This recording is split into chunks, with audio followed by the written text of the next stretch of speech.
Dangerous, everyone. Let's get dangerous. This is so cool. I know. It feels so right. It's Jake's feeling. Opening our minds to new ideas. Kill him! Who is that guy? Your mama. You just made the list. Oh, wait, you're serious?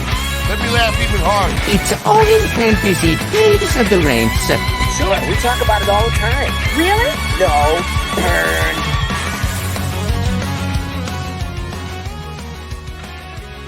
Trick or treat, you ducks! It is week 9, all in fantasy. Yes, and as you can see, I mean, I thought I was good because I custom made mine, and then Meaney comes in hard with his costume and loving it. The 10/6 of the Mad Hatter over here. This is, but apparently you're not wearing pants on the show. You're pulling the old like Tony Kornheiser.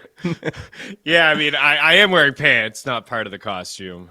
Shout out to Dee. She hooked this up. She found it on Amazon. So yours is a little bit more original. Created it yourself.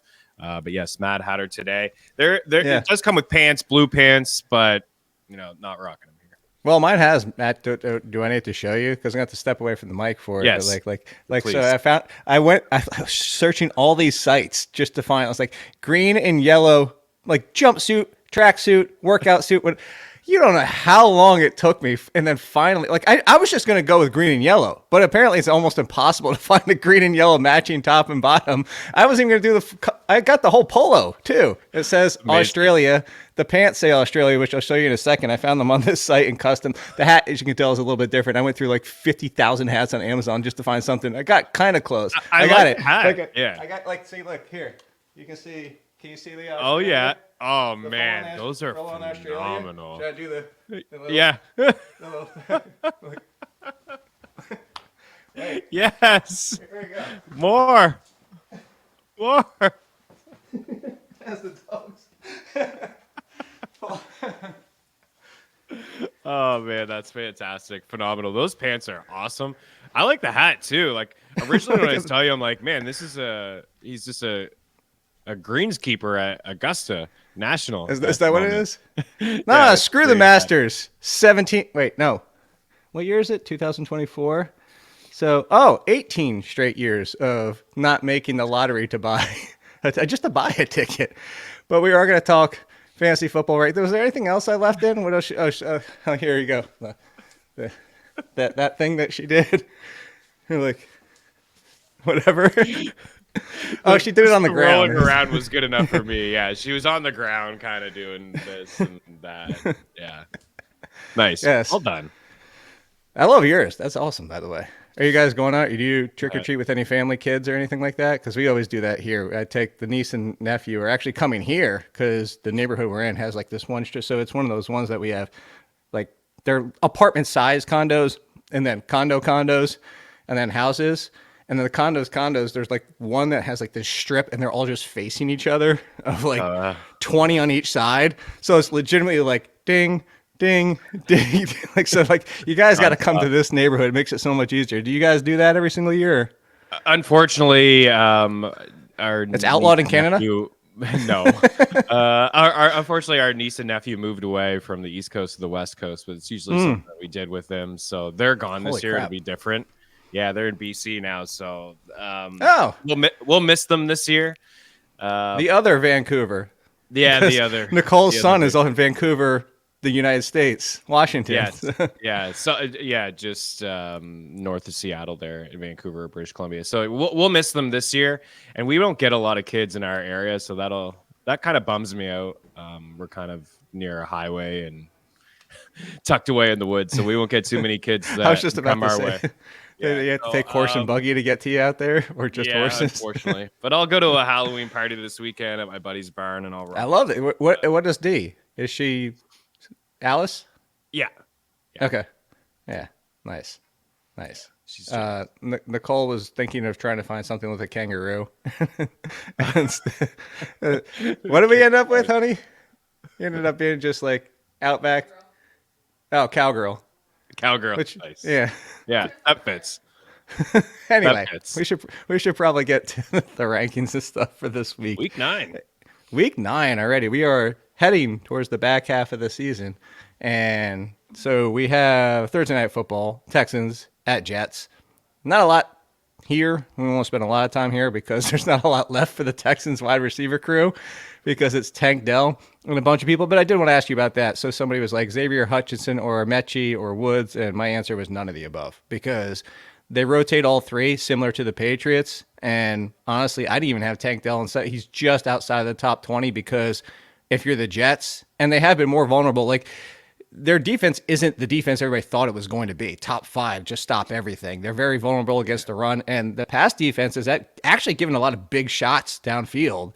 So all that being said, it's Tank Dell, and I'm still not playing around with any of the others. Hopefully they get some Joe Mixon on the Jet side. I think the big question is, do you have Devontae Adams inside the top 20? And I do. I do as well. I have him at 18. I have Tank Dell in the low 20s. I agree with you. I have Mechie right. Why do you hate Tank Dell? Out of all the other dudes? Yeah, I mean, he has. Yeah, but where do you have Mechie?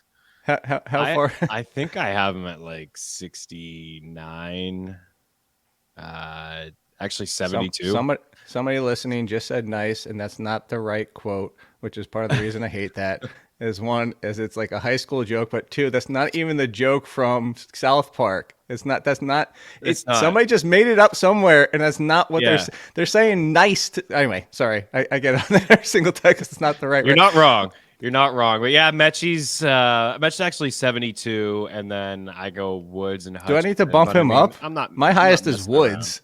I have Woods at 76. And he's probably the safest guy, like the next man up, the veteran. But the answer is just none, as you can see. Yeah, exactly. The answer is none. I put Mechie there because I think of the three between him and Hutchinson, he's got the higher ceiling. I think he's like the better football player. We just haven't seen him. I really like him in Bama. I said some off-field stuff, obviously.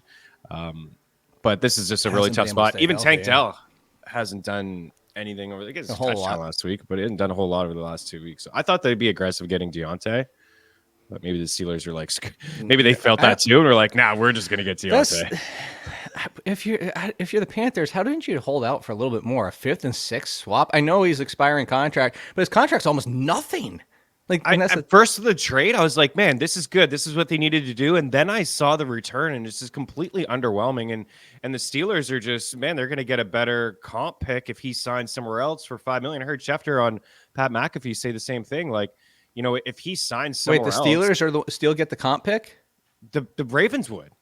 Like, so if the Ravens would. You said Steelers. That's why you confused me. Yeah, like, yeah, I was like, Steelers. I was like, whoa, this is backtracking that far.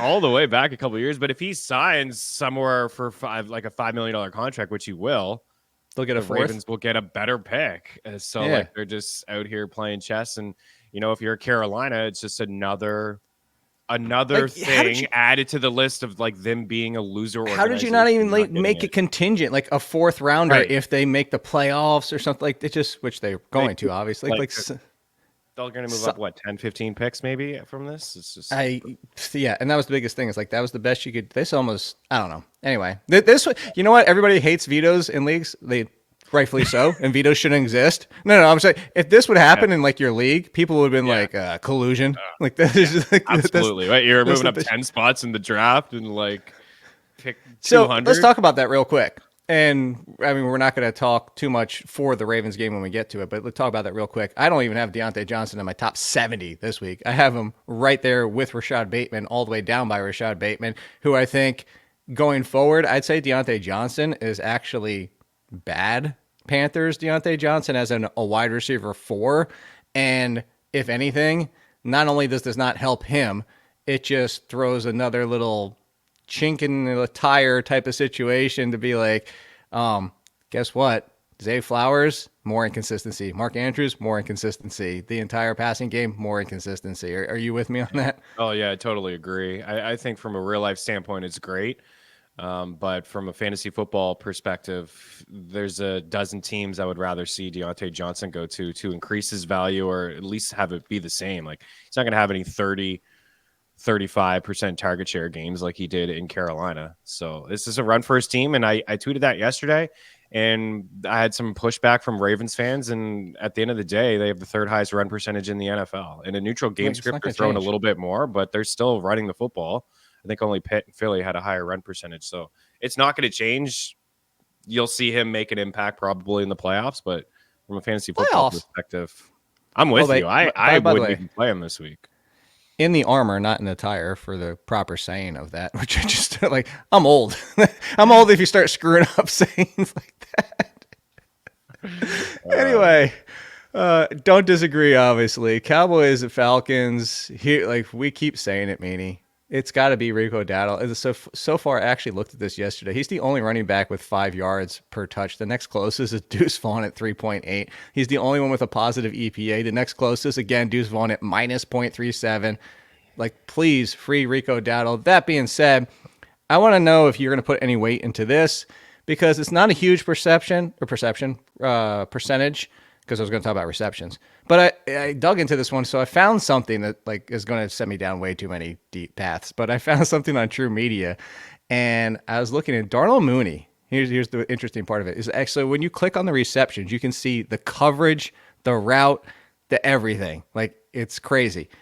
And I found this out by clicking on Mooney, because I was like, oh, when is the, like, have the big plays come against zone? Have the big plays come against man? Like, I'm trying to, and one thing immediately popped out. 30 of his 37 receptions, that's an enormous percentage. This is where I'm going with it. 30 of the 37 have come against 7 defenders in the passing game, as in the defense dropped 7 into coverage. 30 to 37 with 7 in coverage. That's huge. Here's the issue. The Cowboys dropped 7 into coverage, the third least in the league, 36.8% of the time. Panthers 35, Broncos 36. Again, I'm not saying bench Darnell Mooney, but does that mean enough to you to have where I have Mooney as a wide receiver 3 and a lot more risky than some of his other weeks? Yeah, I think so. I mean, it's good statistics that you just brought up there, and the way that Dallas plays defense. I think Mooney's just, wide receiver 3 is fair. Wide receiver 3 may be fair all year long, really, because he's been really good, but he's been highs and lows. There's been some highs and lows for him over the past couple weeks. I think the Seattle game, they just ran the football and they didn't need to really throw the football. And they may just, that may be their game plan this week as well against the Dallas Cowboys with, the 2 running backs, just run. And if Dallas does push the pace, then, maybe we see Mooney put up wide receiver 3 numbers. The sleeves on that thing. Sorry, go ahead. Yeah. They're pretty loose. No, I agree. I think I have them 35 without even so you're already on this. The Cowboys. So yeah, I had him as like a 3. I think Kirk Cousins is interesting if you need a quarterback to stream. There's some better options out there. I'm sure we'll get to them throughout the show. But yeah, I had Mooney at 36. So I would consider playing Cedric Tillman over him, Jalen Waddle, even Michael Pittman and Josh Downs. Ooh, well, we're going to talk about that just in here in a bit. On the Bills side, so I actually think Keon Coleman... Bills side, sorry. I was jumping to the next game already because we just covered the Falcons. Dolphins at Bills. I might want to preface with that. Dolphins at Bills. Next game on the Bills side. So I put Keon Coleman as a sleeper. Not that he's a true sleeper after the last 2 games, but the talk is Amari Cooper incorporated more this week. I think this game specifically, he hurts Khalil Shakir a little bit more if incorporated, and possibly going forward, we've already talked about this, more like the Seahawks, where it could be inconsistent for all of them, and you're kind of playing the Metcalf situation with Tyler Lockett and all that. But the one thing is, against the Dolphins, where their pass defense was good, but part of it was also something similar that you just brought up, is like teams have run against them, not needed to pass a lot. Also some decent play. They're not the best pass defense. They're not the worst. They're a good pass defense that some teams haven't needed to pass against. All that being said, who has done well against them? DK Metcalf, Brian Thomas, Michael Pittman, and then last week Marvin Harrison. But those 3 specifically play a lot of perimeter. Some of the bigger plays, if you click on them that you saw when I looked at it, is that, and that's why I think Keon Coleman can keep his run going. So I actually have Keon Coleman higher than Shakir and Amari Cooper this week. Did you have it the same, and would you change it if you didn't? I do have it the same. I have Shakir and Coleman pretty close to each other, and I think I just need to see a little bit more from Amari Cooper, like snap counts. Like I have him down at 37. Consensus says I'm at 20. And I was like, that's too high. Yeah. What? I was like, I just had him top 20, and I'm like, I'm not making that same mistake again. His snap count only went up to 50%. Right. I had him as a low end 2 and a high end 3 last week as well. I thought he'd be more involved, and I did like the matchup. But yeah, his snap count only jumped up a little bit, and Keon Coleman's playing really good at the moment. I think that they're going to run all over Miami. I wonder about Jalen Ramsey. What is he going to take Coleman? Like the guy, like he's got to be part of the game plan, right? He probably will be on a little Cooper, a little bit of Keon Coleman. I would imagine like they'll probably still give the respect to Amari Cooper, but Keon Coleman is really benefiting from the addition of Amari Cooper, and it's just a very small sample size. But where did you rank him? I'm a defense. Coleman? Yeah, I'm curious. Keon Coleman is at, where is he? See, I put you on the spot. 34. 34. Actually have Shakir at 35, and I wonder if I could flip them a little bit. Like I think Shakir's the safer play. Why do you hate Coleman both has the of higher them? ceiling? That's my question. And I got Amari at like 39. I'm gonna turn it around on you. It's gonna be the Cook show. They're gonna run the football. You do? I have Coleman at 28 and Shakir at 29. Okay, so yeah, you have them side by side too. So we're on the same page there. I think higher, Shakir's a safer play though, no? Safer, yes. And actually, they flipped one spot in PPR. I would go Shakir over Coleman in full point PPR. Yeah. To be clear. Okay. Waddle's a guy that I have like ahead of Coleman, and I'm a little uneasy about Waddle. Really? I have Waddle. Let's see, we're different on that one. I have Waddle way down at 32, mostly because. So my concern about this whole Tua situation is because they're facing the Bills. That's one, and we know that. We've actually known the history. So actually, to go back last week, something from the column, if you guys don't check out the column at The Athletic, but last week, 5.1 air yards per attempt. He only had that number and lower, Tua that being, last year 3 times, and 2 times it was against the Jets. Interesting enough, the other time was against the Giants, of all teams. So facing New York, there you go. But what it comes down to is this the conservative approach because they don't want Tua to go crazy and like pass too much, and then also by passing too much, possibly having to scramble? And like, I don't know. Like, I need to see another game. And Jalen Waddle this entire year, whether I know it's a Tua thing, part of it, but somebody who plays through injuries, every time he plays through injury, it's like, do not play him through injury. Like he's the Roddy White without telling us. Like, remember when Roddy White used to tell people, he'd be like, I didn't practice on Friday, you might not want to start. I love Roddy White for that. Like, he's the best he should be in the Fantasy Hall of Fame just for that. But anyway, like, Waddle just doesn't seem to be on track for me, and I don't love the entire passing game against the Bills this week. No, I didn't like what I saw last week at all. You said it on Monday's show, like that they played conservative. I don't understand why they felt like they needed to commit to the run, especially in the second half when what was working for them a little bit with Tyreek Hill. Like, this guy had 1 catch, I think, in the second half. It's just unacceptable. I did see Waddle get a little bit involved in third down situations in that game towards the end. But, yeah, I mean, we do have the track record. We know about the record itself. I think he's like 1-7 in 8 games against the Bills. That's the other part of it. So he has struggled. He's struggled in Buffalo. I know it's not going to be as cold, but still, he has a history of playing some pretty bad football against that team.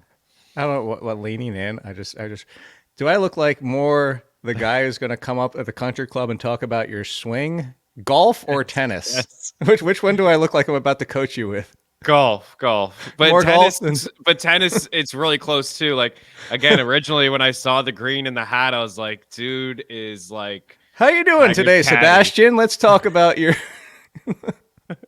Yes, man. I just love the hat. I think it's. I definitely don't look like I coach football or anything like that. No. It's like rugby, tennis, golf. Like those. Rugby? Maybe, I don't. Maybe rugby. I could see it. That's a terrible rugby instructor. I've actually never coached anything. I don't know if it'd be a good thing. Do you think you'd just be too intense, or? I'd actually, the craziest thing, and I'll have to ask my wife if she agrees with me after this, as crazy as I am about sports, obviously, I don't, you know this, is I don't get that mad about them. And I get frustrated and I'll just turn it off. Like the Rangers, it's like they're not coming back last night. Like you could tell, like every time they did something, it's like, oh, another game. I just felt it, like the Mets in the playoffs. You know me, I'm just like turn it off. I don't sit there and stew. So I feel like I'd be too nice, like to the kids. If it was kids. Now, That's okay though. seniors in college, maybe you get it. It Maybe depends not. on like the level. Yeah, it depends on the Yeah. Jake that you would get there. All right, that's irrelevant to the show. Raiders at Bengals. Jacoby Myers smash. Like it just. Here's the thing: Jacoby Myers' team target percentage since week 3, and I say week 3 because the first 2 weeks were Devontae Adams actually on the field, but since then. 23%, 42%, 25%, 26%. Oh, points per game, 17.7, 7.4, 10.2, 14.2. I feel like he should be one of my guys at this point because how many times do I bring up Jacoby Myers and nobody ever wants him? Nobody ever wants to start him. Jacoby Myers, top 25, 30. It's true, man. Like I know you brought him up a lot, and we both talked about him. And you mentioned last year fantasy points per game, and see his ownership just like 66%, and it's just jumped up 7%. I mean, I would play him over both Buffalo guys. I think the Buffalo guys have a higher ceiling, but Yeah, Coleman too, or just Shakir and Cooper? I all of them. All of them. Like it's pretty tight. I'd say he's right there with Shakir for me, but. I wouldn't be surprised if he had more targets than all of them, right? Volume. It's just the ceiling is not going to be as high, but seven Do you see plus my targets rankings? in 4 straight games. Yeah, you have them. Jacoby Myers, Yeah. Keon Coleman, Khalil Shakir. There you go. All right there in a bunch. So, yeah, I mean, I don't hate it, man. And consensus seems like they're obviously pretty low on him. They have him around wide receiver 30. Yeah, so on the Bengals side, I'm going to phrase this question completely different for you.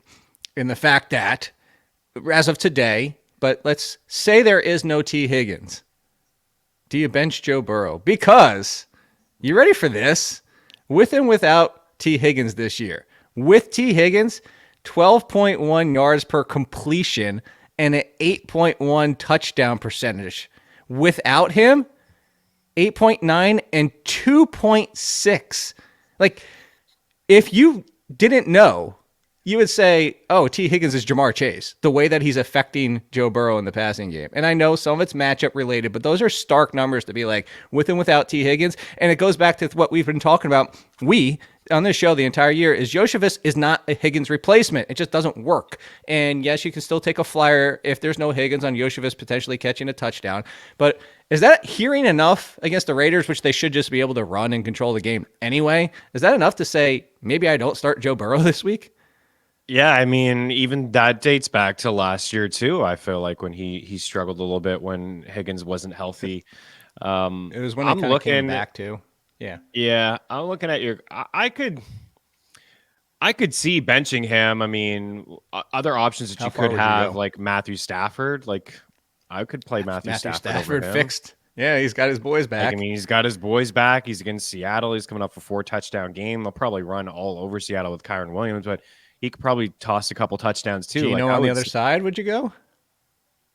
Would you go Bo Nix? As long as ZK's back, yeah. I mean, the rushing floor is there, right? Yeah, I mean, this is what it's all about, man. It's the matchups, and if he's going to be without one of his star wide receivers in a matchup where they should be able to have success, like you just said, running the football, like the Raiders can't move the football at all.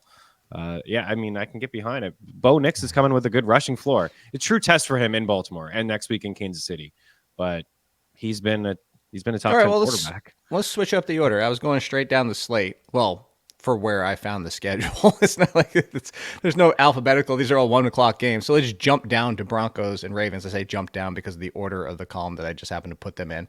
And I do have Bo Nix, QB1 at number 12.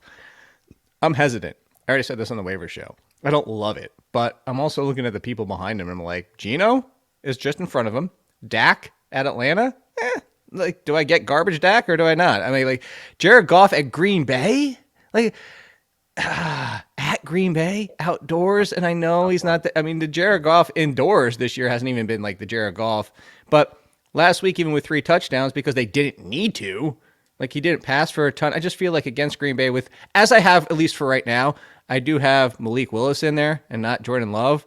It's just, I know Jordan Love is pushing to play, but really, do the Packers let him with the bye week coming up? Like, I just don't believe it. And that's partly affecting the Jaden Reed rank, which I don't even have as a top 15 wide receiver. But But let me phrase it that way. Is there anybody behind Bo Nix that you, Chris Meaney, would swap out for on your team? The only guy would be Dak. That's it. Just hoping it's a high-scoring game. The Cowboys continue to give it up. They abandon the run, and they throw the football. That would be the only guy. Like, obviously, really like Baker and what he's doing, but heading into Arrowhead is not ideal for him. Joe Flacco against the Vikings. I know he's going to chuck, but not ideal matchup against Minnesota. Jameis Winston, like, are you really going to do Jameis after the big game? Chargers, like he's going to chuck too, but I think I would rather just take the floor with Bo Nix, and I think he's going to run. I know he didn't run much. I will last say week, this: he had a touchdown. If you don't want to get a 2, then I would bench Bo Nix. I still think that's in play in Baltimore. Yeah. In Baltimore, first time in Baltimore, Sub and 9 I know that points. that pass defense is highly vulnerable, but it's what I brought up on the waiver show is the fact that they destroy the run. So you're not going to get anything with Javonte Williams or even McLaughlin this week. And then what if that threat to Nix not having his run game just makes him uncomfortable, which is the thing I keep bringing up about the other quarterbacks like Caleb Williams. So kind of a marinate in that and think about whether or not you can risk that on your team. And we already talked about the Ravens and what that's going to do on the other side. The Buccaneers could have given a 4th for Diontae Johnson. Like, I don't want to go back. I don't want to keep hammering this point. Carolina's just once a loser, always a loser. Honestly, like that organization needs a rehaul. It starts at the top. I'm just put it that way. For sure. Chargers or Browns? Let's get back to that. You brought up Jameis Winston, and I don't have Jameis Winston as a top 15, which he was pushing last week because he's facing the Chargers. Here's a fun one for our boy Lad. A lot of Lad McConkey love, even against the Browns. What do I continue to do when it comes to the Browns? You should know this by now, Meaney, because it went all the way back to Terry McLaurin. Wide receivers that dominate cover 1, I'm keeping in against the Browns. And guess what? Lad McConkey is third, not 13th, not 23rd, third overall in the league against cover 1 in yards per route run at 4.35. Another good Lad McConkey showing this week. And on the flip side, Chris Olave, or not Chris Olave, I think I'm jumping ahead here again. On the flip side, Cedric Tillman, you brought up. Where would you put, or actually, where did you rank Cedric Tillman? Because this could be reactionary off 2 games, but it's very similar to Keon Coleman. Like, if you're going to play the Keon Coleman game, see if Cedric Tillman feels like same guy, same toss-up. Yeah. I got him at 33. Yeah. Why do you love Cedric Tillman? I have him 34. To you. I mean, I have your rankings up. I just looked at mine quickly. Yeah, man. I mean, the volume's going to be there. That's a lock. Like, the volume is going to be there. And I know that Judy and Elijah Moore and Njoku got theirs as well, but I think this is going to turn into a pass-happy squad, just like when Flacco took over last year. So, tough spot, but he's definitely my favorite Brown. Would you, if you had to dig deep enough for the people that play in deeper leagues that listen to us, at this point, are you going Judy or Elijah Moore? I mean, Elijah Moore did lead them in targets. Third in routes, I think I would lean with Judy. I do have Judy ranked higher. Like, I think that's the better, quote-unquote, dart throw if you need one. Okay. Then let's go to the game I was trying to jump ahead again to and talk about on the flip side the Saints and Panthers, because we keep talking about the Panthers and that like maybe go to the Saints and Chris Olave. So the reason why is because this is the Jackson Smith and Jigba situation. A lot of cover 3 by the Panthers. Here's the good thing. This isn't a Jackson Smith and Jigba situation. This is a positive because Chris Olave is great against it. 2.68 yards per route run, 15th best. So Chris Olave with or without Derek Carr, I have as a top 15 wide receiver. Can you agree with that, or do you think that's too aggressive? No, I think it's fine. Volume, I mean, he got it last week, and he's going to get it from Derek Carr. We just go back and look at last year. Right? Last year. But even if he's not cleared, you still go Olave, right? Top 15? Okay. Yeah. Last week was impressive. He got all the volume. Him and Kamara, that's it. Those are the only guys that were catching passes or getting targets, and that's going to continue moving forward. And Derek Carr will improve. Like I don't think I'd move him up too much if Derek Carr was under center, but that's better for his outlook if Carr is under center. So this is where I go. I have T. Higgins in the lineup, in the rankings. I also have DK Metcalf currently in there. So currently I go Terry at 11, DK 12, Higgins 13, Olave 14, Garrett Wilson 15. Are you okay with those 5? Yeah.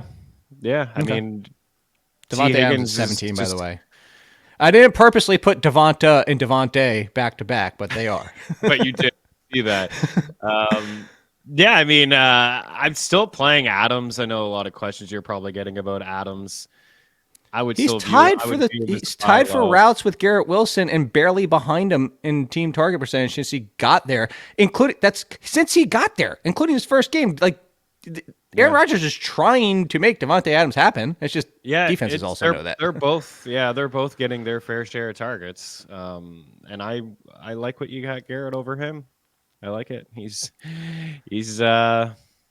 it's again maybe another move where you bring in an alpha wide receiver, and we talked about this. It's going to help out Garrett Wilson. It's going softer coverage. Well, to go back to that, I know people have already skipped past it, but his yards per route run with Devontae Adams jumped from 1.62 before him to 2.60 with him. That's a top 10 number. Yeah, top 10 number now. So very interesting to see that. All right, so let's talk Patriots at Titans. Next game, Commanders at... No, I'm just kidding. There really isn't a whole lot to say. I mean... The only thing with the Patriots... I was going to say, the only thing with the Patriots Titans. So the Patriots continue, I mentioned this before, is that they continue to run different top 3 wide receivers every single game. The only thing you can take out of that is Kayshon Boutte has actually been the number 1 for 3 weeks in a row, but you've seen that which resulted in nothing. It doesn't really matter. Might be Jacoby Brissett. You want to know, by the way, you want to hear a terrible number? With Jacoby Brissett, the team wideout leader in yards per game, 22.8. 22.8. My goodness. And that's why I was so excited. Hunter Henry actually leads the team at 35.7 with Jacoby Brissett. Now, again, this is Jacoby Brissett also parsed out because, like, you try to project the one game where he didn't finish, but still, that's... Right. Even Henry was so inconsistent in the first 2 weeks. He had the big game 1 week, I think week 2 maybe, and then nothing in week 3. That's why I was so excited for the Pats, like, just when Drake May got under center because... Yeah, there's going to be, some obviously with him being a rookie, like the throws weren't super on point in his first game, but he was able to make some of them down the field. Like he was able to make some guys relevant from time to time, but more so Hunter Henry than anybody. Yeah, more so for sure. He was really looking at Hunter Henry. So yeah, I mean, this isn't a good fantasy environment. This isn't a good game. Both teams are going to just run the ball nonstop. Yes, and that's why for everybody out there, I would not be concerned about Tony Pollard if Spears is back because Pollard in lead and close games still gets 100%. More work than Spears. This does not feel like a game where the Titans are going to have to pass, unless it is Jacoby Brissett, and then that's just bad news for everybody. But on that side of things, if it is Jacoby Brissett, this ranking is going to be way too high on the flip side because what the Titans need to do, they're just going to run out the clock and probably run 30 plays. So Calvin Ridley at 26. I know it's the other team, but it's relative to what we're trying to project here because we're projecting snaps and everything like that. Calvin Ridley at 26. Do you like that ranking first? And then would you move him down if Jacoby Brissett plays for the Patriots? Because I'd knock him down a few spots just because I don't think he's going to get 12 targets, whereas Drake May is out there. Well, it should be more of a contention game. Yeah. Contentious? Not contentious because that's a bad thing. So thank you. The hat's getting to my brain. The Australian dancing is just like I can't even think straight anymore. I think it's a fair ranking. He's definitely not going to get that type of volume. I mean, the Titans were down like 50 points in that game. It felt like they were down 4 scores immediately. Yeah, but and 8 years ago or 6 years ago, whatever it was. So like, what was it? 4 scores and wow, my history teacher would be pissed off right now. I can't even think of what it was. 4 score and 8 years ago. I don't know. Fox, you're going to yell at me about this? Anyway, let's continue. You're shaking your head now. So, I still think, even if it was close, that Calvin Ridley could get 10 targets. Sure. He should. They're going to throw the football 20 times? 15, and 7 years times? ago. I'm a terrible American. 4 score and 7 years ago. Fire me. I don't know what you know. Do you know what I'm talking about? Do you even not know what I'm talking about? You're Canadian, so I'll give you a pass. Yeah, no, I don't. No idea what you're talking about. It's Abraham Lincoln. It's the Gettysburg Address. See, at least I remember that part. 407 years ago. I feel like I should know that even as a Canadian, but I don't. I didn't even. I forgot the second part of it as an American. So what does that tell you? Commanders at Giants. Moving on. Washington. Yeah, I'm sure they're real happy with me right now. Washington Commanders at the Giants.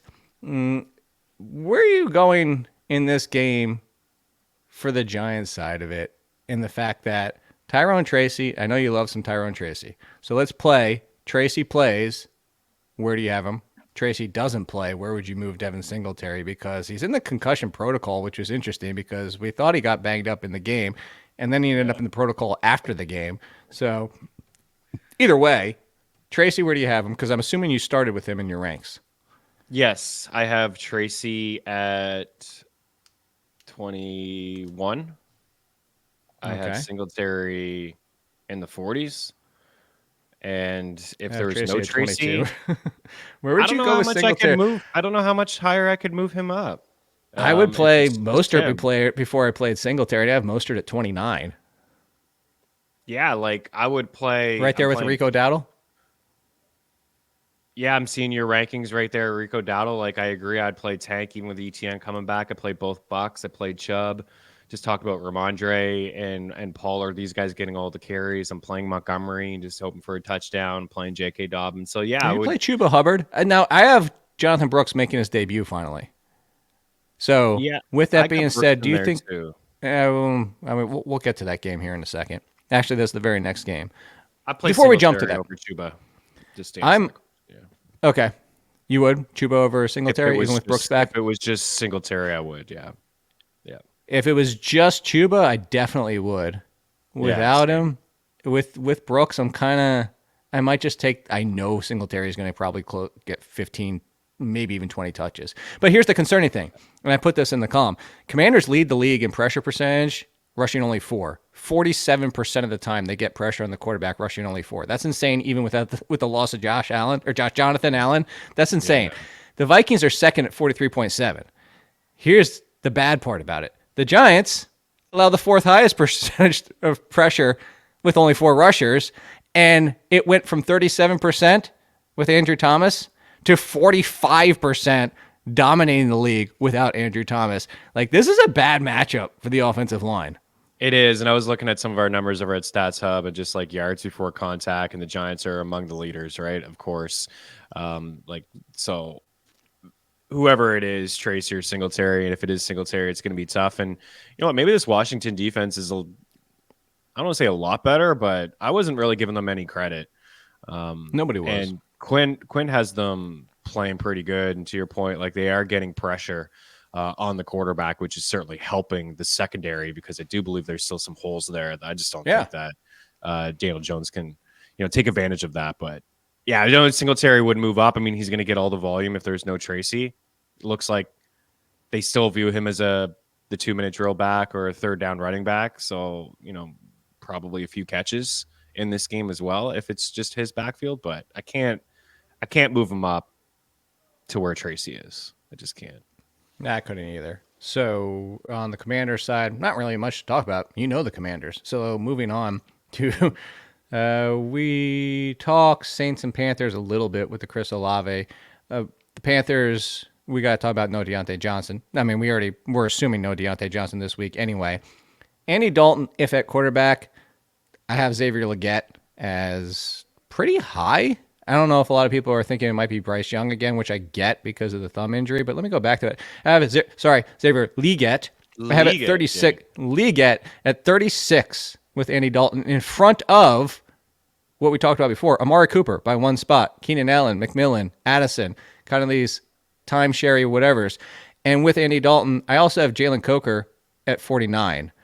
Obviously, both of them would take significant drops with Bryce Young. There's no question about it. But with Andy Dalton, are you good with those, or do you think I'm being a little bit too aggressive with either?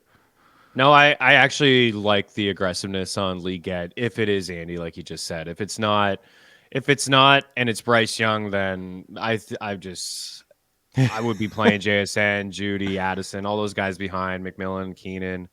Well, we have a JSN problem again. We do. Oh, we'll get to yeah, and maybe even Gabe Davis. If he's good to go. Well, I actually have Gabe Davis in the ranks as of right now at 44.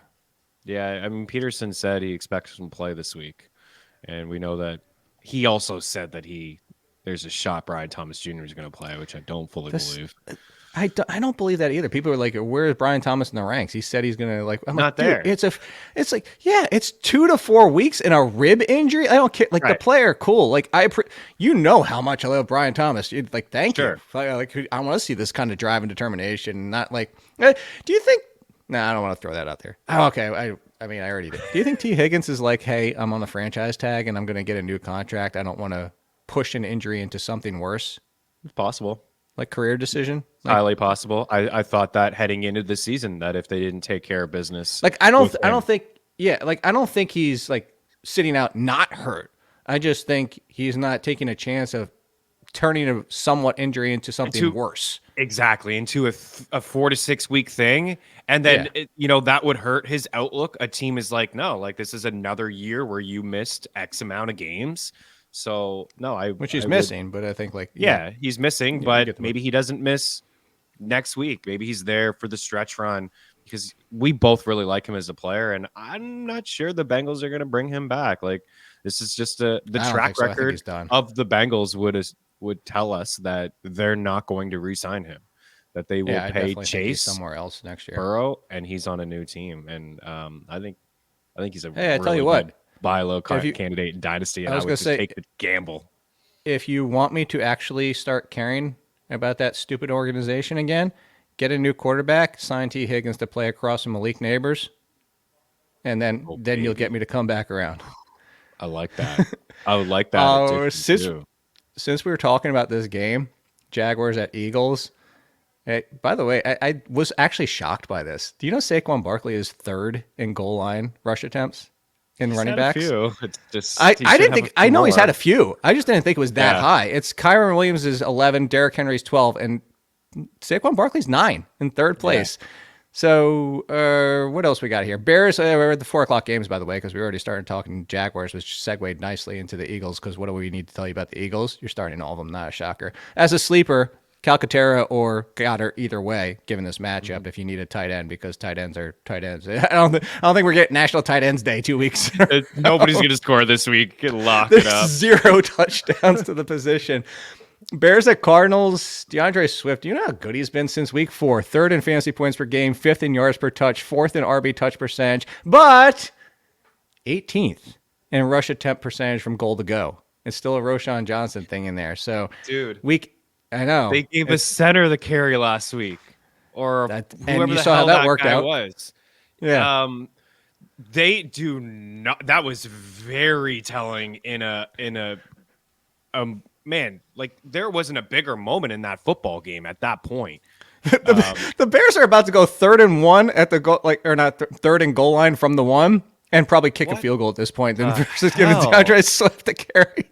Man, and Eberflus after the game doubled down this is something we have practiced multiple times. I would do it again. I was like, holy crap, are you serious? Did it ever work in practice? What do you mean you practiced? And it's practice. It's not like this is the game now on the line. It's just different, and they messed that up. And Swift, we've said it a couple of times. I know I have said it. He lost his goal line role to Jamal Williams in Detroit. They didn't trust him in Philadelphia in those situations. And clearly Chicago, you said it earlier in the year with Herbert. Was the first game Herbert was getting some of those touches. Now, Roshan is clearly the goal line back moving forward in that offense. Yeah. And that makes him have standalone value, flex play sort of stuff. He does, especially in this kind of game. I think Roshan is in the play as an RB3. I mean, if you're going to think about Breland Allen, with Roshan Johnson's in the same boat. And on the Cardinals side, move quickly through this one. Week 8 was only the second time Marvin Harrison had seen a catchable target percentage over 71%, just to give you an idea of that connection's there finally. Packers, Lions at Packers. So week 8, speaking of that, week 8 was only the 3rd game in which Sam Laporta saw more than 9% of the targets. That's only the 3rd game. On the flip side, I mean, hopefully we get one more good one. And if you're not thinking about selling high and you already have, like, yeah, definitely think about it. You know what? It's a crazy number I found. And this is not really actionable, but it's just a crazy number. The leaders in yards per completion outside of the pocket. Number 1, Jordan Love, 29.1 yards per completion outside of the pocket. Number 2, Malik Willis, 19.2. That's odd. Right? I thought that was really funny. For Malik Willis, Jaden Reed had 8 of his 33 targets. Dontavian Wicks was second, though. That's what I wanted to ask you about this game, with 6. It's still only 33 targets in 2 games, and it's still only 8 and 6. But this is why I have Jaden Reed outside the top 15, pushing outside possibly the top 20. And I have Dontavian Wicks close to Romeo Doubs. Romeo Doubs wasn't as much as a thing at that time, too. But still, I don't know that you could trust either if it's Malik Willis.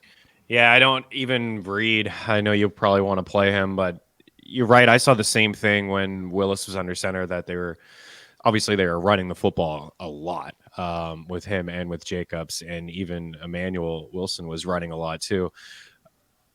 Dobbs, that was the point where he was not happy with his usage, right? I mean, what did you expect? Yeah. You're going to a inexperienced quarterback, and they're going to run the football. So I if I had to pick one, it would be Reed. As a Dobbs owner, I'm looking elsewhere. Like we talked about Leggett, if it's Andy, Gabe Davis, potentially. I think I would roll the dice with Gabe Davis in a game where they're going to have to pass the football. Back. Yeah, I would maybe. And I think that's fair, but I think for me personally, I'd probably just go, screw it. I'll go with Gabe Davis because I know T-Law is going to throw the football over more. I don't have a problem with it. I mean, this is first pass at the rankings before the projection and stuff like that. I actually could see myself coming around on that one. So 3 more, quickly get out of here. Rams at Seahawks. Remember I said we possibly have a JSN problem? Guess what? Remember what the JSN problem was before? He was facing cover 3, and it was against the Falcons that run it 46% of the time. Guess what? The Rams run it 43% of the time. JSN in that game went 3 for 9 on 6 targets. I'm not saying full bench Jackson Smith and Jigba, but I have him down at 42 in between Jerry Jeudy, Romeo Doubs, Gabe Davis, and right by his buddy Tyler Lockett on that team. And that's with DK Metcalf back. No DK Metcalf, I would have to boost him because it's the Rams pass defense still, and he can still do damage. But it's just crazy how big that difference is when he just struggles against it. And it's trying to find, he can't get behind him as much, obviously. And I think you're taking a part of his game away. And is it a Geno problem too? That's where I was going to go with this. Is I think part of the offense and how they're using him right now, because it is a DK Metcalf, Tyler Lockett, JSN all being incorporated. If you told me Lockett was off this team this year, I don't think Smith and Jigba would have this problem, even with Geno as part of the problem. Right. With Geno also partly, it's kind of like the Tua thing, is he's keeping everything short when teams are forcing him to. He's just taking. He's like, okay, I will keep it short, and this is what you're seeing. Yeah, no, for sure. And I think this is one of those situations, too, if you're Ryan Grubb, maybe try to establish the run a little bit, maybe a little more balance. You can run on the Rams. Let's give Kenneth Walker 10 carries. Why is he only getting... we're going to give him 10 targets instead. Yeah, it's extremely odd. So this is a team that you can run on, and I feel like Seattle's going to have a hard time slowing down the Rams on the other side. So maybe we see a little bit more Walker this week, but Lockett will probably go off. I needed him last week. He'll probably go off, but I agree with your rankings. I think it's fair. He's kind of in that Gabe Davis, Romeo Doubs kind of conversation. Elijah Moore. All right, so 2 more, and then we're finished. We kind of buried the lead, but that's what happens when it's the Sunday night football game. Joe Flacco at quarterback. We called it, meaning we were texting each other. We said this the entire time. I went through my whole diatribe of this is why it actually does make sense. I even kind of spelled it out on Twitter in a longer-ish post. And it's just I actually think it makes sense. I don't think this is the end of Anthony Richardson.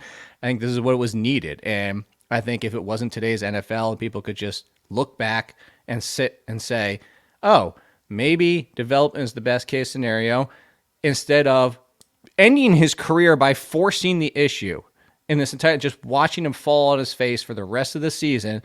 Maybe take a step back, say, Joe Flacco, make us a playoff team-ish, and we're not going to go too far with him, but we're relevant, fans can enjoy it, make some extra money, And Anthony Richardson can learn from a capable quarterback like Flacco, which is the biggest area of weakness for Richardson is his passing play. So learn from Flacco instead of Gardner Minshew and go into next season with Anthony Richardson as like, this is our plan. And then if Anthony Richardson bombs next year, his career's over. And you go back into the draft, but you're not going back into the draft this year. That's part of it too. People are like, why are we ending his career? You're not. But why would you go into this draft saying we're ending his career? You're not. So let him learn. I know I said I was going to try and make it quick. But anyway, Colts have passed 61.5% of the time with Joe Flacco compared to 49.7% with Anthony Richardson. They go from 3% touchdowns to 6.4. We know what we're saying here. So Josh Downs, I have over Michael Pittman, mostly because of two reasons. Is that Downs actually did better. He's been more consistent. But that Michael Pittman back, I just feel like any week can bite us in the butt. That being said, I have Downs at 25 and Pittman at 30. They're still both top 30 with Joe Flacco. Are you cool with that? Yeah. Yeah, absolutely. Yeah, those 3 games there, double-digit fantasy points and a half point setting, 2 touchdowns. The only 2 touchdowns he scored, Pittman with Flacco. Yeah, I'm agree with you on Downs higher too. Are you with me on T.J. Hawkinson as tight end 12 in his first game back? Yeah, I mean, it's tight end position. You know, he's got leaving him out another week, I think was probably good for him. Maybe he plays 50% of the snaps, and if he's playing 50, he's tight end 1. And I would play him over Jake Ferguson, who's basically Zach Ertz at this point. He's not doing anything. Wow, useless. I was pretty much nicer than you were. Pretty much, man. Like I agree with your ranking, and I probably would play him over Zach Ertz and Dalton Schultz. Schultz should see a boost in targets. Like I like Schultz more than those other wide receivers that we talked about in Houston, but it's the Jets. He was supposed to see a boost before this too. Yeah. Yeah. No, but that's what I'm saying. I would take the ceiling and what it was a friendlier fantasy game between the Falcons and the Cowboys. But yeah, he hasn't done a whole lot, Ferguson. Very disappointing. Okay. And then the last one, which this is worrisome. You brought it up earlier in the show. Baker Mayfield heading to Kansas City, of all places, with a wide receiver mess right now. I have Jalen McMillan still the highest of all of them. But, man, here's the hope for Baker Mayfield. I included this in the column. Chiefs, top 10 pressure percentage rushing 4.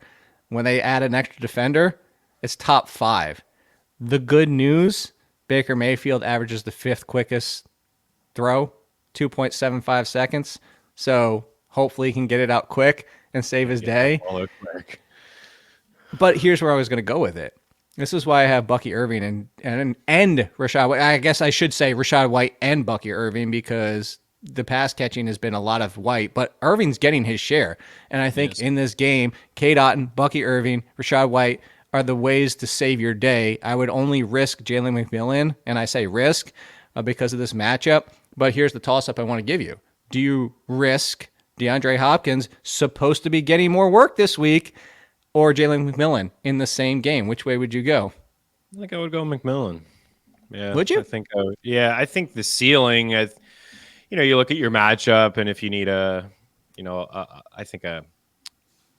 think he does have the higher ceiling. I'd say Hopkins, even in his second game, even if he only played like 65% of the snaps, like I'd say that they probably look to get him a touchdown. I think there's a better chance of him finding the end zone than McMillan. But I think that even though it's a tough matchup, I think the Bucs are just going to continue to throw a lot. So if Baker maybe he doesn't have 50 pass attempts, maybe he lives in the high 30s and low 40s again, then that would be enough for me to project using him. And I think Kansas City continues to lean on the ground game there in their defense. A really, really tough spot for Baker. He's been phenomenal this year. And I thought he was okay last week, given the first game without his 2 studs.